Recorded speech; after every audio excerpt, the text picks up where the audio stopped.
और इस बार जो अभी सैलरी जो मिलेगी वो सैलरी कैसी अपने वो 70-80% वाले उससे मिलेगी? हाँ कि सर, कैसी मिलेगी? मेन चीज़ यही हो गया इस बार, लड़कों को थोड़ा पेशेंस रखना पड़ेगा।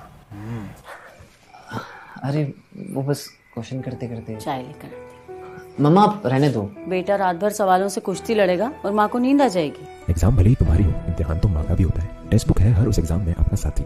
इंस्पेक्टर 40 कोड का उपयोग कीजिए और पाइए 10% तक का डिस्काउंट। लॉग ऑन टू टेक्स्टबुक.com या फिर ऐप डाउनलोड करो प्ले स्टोर से। नमस्कार फ्रेंड्स, आज मेरे साथ हैं मध्य प्रदेश पुलिस के जवान कृष्ण गोपाल भाई।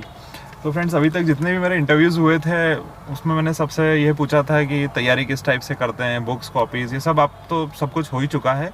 तो मेन हमारे जो कृष्ण भाई हैं इनसे अपन कुछ ऐसी चीज़ें जानेंगे आज की तारीख में कि जो अभी जो पुलिस की जो कांस्टेबल की जो भर्ती हुई है या जिसकी प्रक्रिया जो चल रही है आज की तारीख में, तो उसमें किस टाइप से आगे ज्वाइनिंग की प्रोसेस रहेगी, डॉक्यूमेंट वेरिफिकेशन, मेडिकल और दूसरी जितनी भी चीज़ें हैं उनके बारे में पूछेंगे। अभी उसका फिजिकल हो गया क्या, जो अभी 2022 में जो चल रही है? अभी फिजिकल होना बाकी है। होना बाकी है ना, फिजिकल होना बाकी अभी है। स्टूडेंट तैयारी चल रहा है। तो फ्रेंड्स, ये खास उन बच्चों के लिए बनाया है मैंने वीडियो, जिसमें कि जो बच्चे भी फिजिकल की तैयारी देंगे और जो ज्वाइनिंग के लिए एकदम बिल्कुल भगवान करे सबका ही सिलेक्शन हो जाए, हाँ जी। तो उनके लिए अपन ने बनाया है। ठीक है, तो यार प्रिंस, सबसे पहले भाई बात बताओ कि जो अपने जिन बच्चों का सिलेक्शन अभी हो जाएगा उनको रनिंग में किस टाइप से करना है, लॉन्ग जंप, पूरा एकदम डिटेल में बताना कि तैयारी कैसे करनी है। पहली तो रनिंग मेन है सर। हाँ, 2:45 में अपने लिए जनरल में, आरक्षकों के लिए 2:45 है।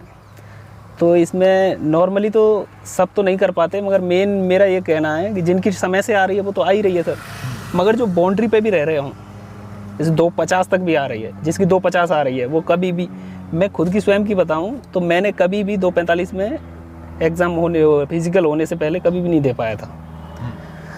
मगर जैसे ही एग्ज़ाम ग्राउंड में एंट्री हुई फिजिकल के लिए, वहाँ पता नहीं अचानक से कैसे एनर्जी आई और मैंने 2:25 में निकाल दी, जबकि घर पे प्रैक्टिस करते हुए मेरी 2:50 में कभी नहीं आई थी। प्रेशर रहता तगड़ा। हाँ। वहाँ 2:25 में आ गई। मेरा बैच था, अपन 60 लोग दौड़े थे, 60 में सबसे पहला फर्स्ट में ही था, मेरा नाम पुकारा गया सबसे पहले। तो मैं तो एक बार को अंदर से डर गया, पहले मेरा नाम लिया गया कहीं मैं आउट तो नहीं हूँ, पर बाद में नाम जिनके लिए गए थे वो पास थे।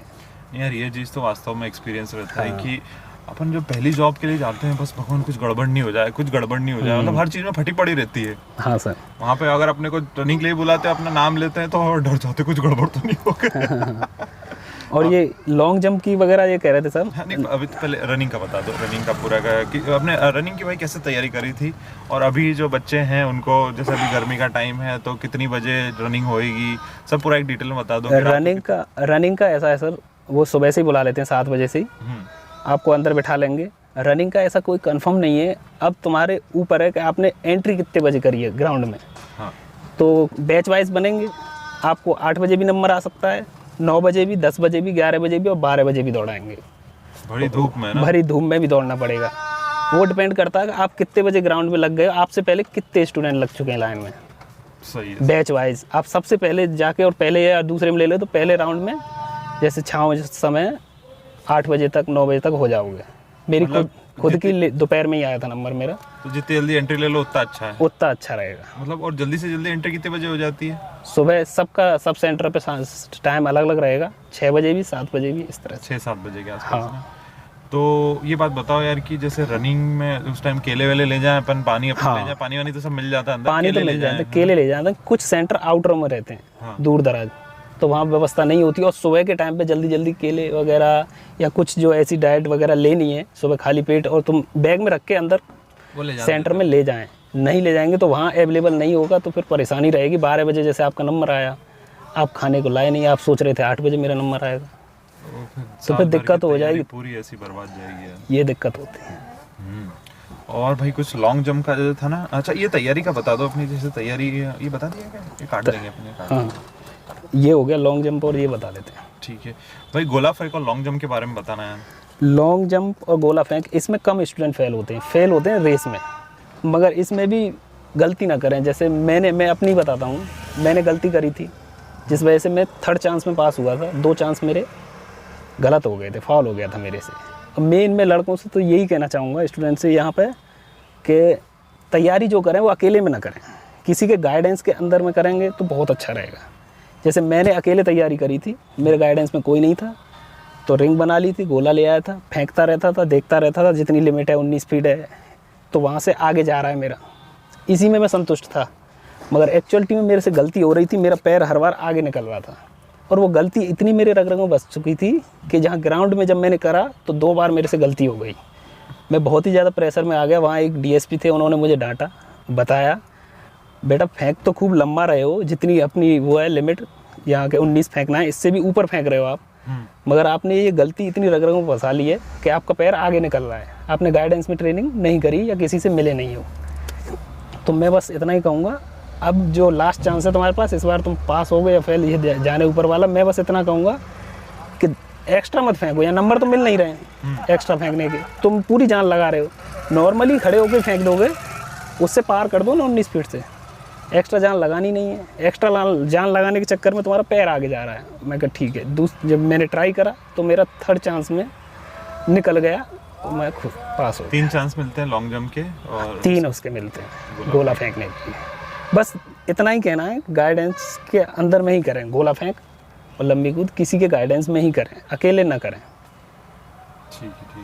अकेले में कोई गलती बताने वाला नहीं होगा आपका। तो स्टूडेंट्स इस चीज़ का बहुत ध्यान रखना। प्रिंस भाई तो खैर किस्मत से बच गए। हाँ, तीसरे राउंड में इतना प्रेशर हो गया सर। हाँ। पहली बार गलती हुई तो ये था, अभी 2 चांस हैं तो कोई दिक्कत नहीं थी, नॉर्मल था। मैं जैसे ही दूसरा गलत हुआ तक होने लगी, बहुत प्रेशर बढ़ गया मेरा। सही है। नेक्स्ट यार उसके बाद प्रिंस भाई एक चीज़ बताओ कि जैसे ज्वाइनिंग तो अभी ठीक है, चलो सब कुछ सिलेक्शन हो गया, इंटरव्यू होना नहीं है, उसके बाद ज्वाइनिंग का लेटर घर पे आ जाएगा। हाँ। ठीक है, उसके बाद बच्चे को अपना जिला मिल जाएगा कि हाँ पोस्टिंग है, तो उसके बाद उसको पुलिस लाइन में बुलाते हैं क्या? हाँ, पुलिस लाइन में रक्षित केंद्र पे आमद देनी होती है। हर बच्चे को पुलिस लाइन में ही बुलाएंगे? पुलिस लाइन में जिस जिले में आपकी हुई है पोस्टिंग, उस जिले के रक्षित केंद्र में आपको आमद देनी होती है। तो वहाँ पे क्या करना रहता है और किस किस टाइप का, जैसे अगर क्वार्टर लेना है, किसी को मकान लेना है, हाँ या सर, कुछ टाइप यहाँ की सैलरी इशू है, तो ये यहाँ बता दो। लड़के गलती कर देते हैं। हाँ। जैसे आमद के लिए कॉल भी आई, जैसे सेंटरों से लड़के लेट हो रहे हैं, हाँ। तो रीडर शाखा से कॉल भी जाता है कि आप आमद दें 10 दिन में, 1 हफ्ते में या 1 महीने में। तो लड़के आमद देने आते हैं, बॉस से कहते हैं 10 दिन बाद चलेंगे, पीछे चलेंगे। तो आमद के लिए सबसे पहले तो आमद देते ही मकान का फॉर्म भरना है। रक्षित केंद्र की रीडर शाखा से सबसे पहले क्वार्टर का फॉर्म अप्लाई करो, आमद देने के दूसरे या फर्स्ट डे ही सबसे पहले कर देना। क्योंकि मैंने आमद दे दी, उसके बाद ट्रेनिंग चला गया, ट्रेनिंग करके आया 1 साल बाद, तब मैंने फॉर्म अप्लाई करा मकान के क्वार्टर के लिए, जिससे मैं लेट हो गया। मेरे से पहले मेरे से पीछे वाले 200 लोग मेरे आगे आ गए, अब मैं लेट हो गया, मेरा वेटिंग में चला गया। तो ये गलती अब नए आए ना, वो ये गलती बिल्कुल ना करें। जैसे ही आमद दें, दूसरे दिन क्वार्टर का फॉर्म अप्लाई कर दें, उसके बाद ट्रेनिंग चले जाएं, आराम से आपका नंबर लग चुका है। ये चीज़ सबसे पहले करें। और सैलरी का क्या, किस टाइप का कुछ फंडा है? हाँ। सैलरी आते से शुरू हो जाएगी या क्या कुछ रहेगा? यहाँ रक्षित केंद्र में आते ही आमद लोगे, आपसे पूछा जाएगा आपके अकाउंट पहले से हैं कि नहीं। बहुतों के नॉर्मली न होते हैं, और जिनके होते हैं वो भी एक्स्ट्रा खुल ही लेते हैं। तो आपका अकाउंट खुलेगा, अकाउंट खुलवाएंगे, अकाउंट सामने रक्षित केंद्र वो बता देंगे फलानी बैंक में चले जाओ, या आप किसी भी बैंक में चले जाओ, SBI की में, वहाँ खुलवा सकते हो। तो अकाउंट नंबर वगैरह लग जाएंगे। मगर सैलरी आपको ट्रेनिंग भेज दिया जाएगा, नॉर्मली भेज ही जाता है, 2-1 महीने के अंदर सब बल्क कलेक्ट होता है रक्षित केंद्र में, उन्हें ट्रेनिंग भेज दिया जाता है। तो उनके अकाउंट वगैरह सब प्रोसेस करा ली जाती है 10-20 दिन के अंदर में। तो मेन चीज़ आमद की है सर, मेन चीज़ खेल यहाँ पे आमद का है। आमद एक हाफ सैलरी मिलती है, पुलिस विभाग में अपन एक्स्ट्रा ड्यूटी करते हैं, छुट्टी कम रहती है, वर्कलोड ज़्यादा रहता है, इस वजह से अपने को सैलरी मिलती है 13 महीने की। तो 12 महीने की सैलरी तो होती है 12 के हिसाब से, समय के हिसाब से 13 महीने की एक एक्स्ट्रा सैलरी मिलती है अपने को। मेरे को मिल जाए तो मजा आ जाए। सर वो सैलरी हमें टुकड़ों में मिलती है, 6 महीने पे आधी और 6 महीने पे आधी, हाफ सैलरी बोलते हैं उसे पुलिस विभाग में।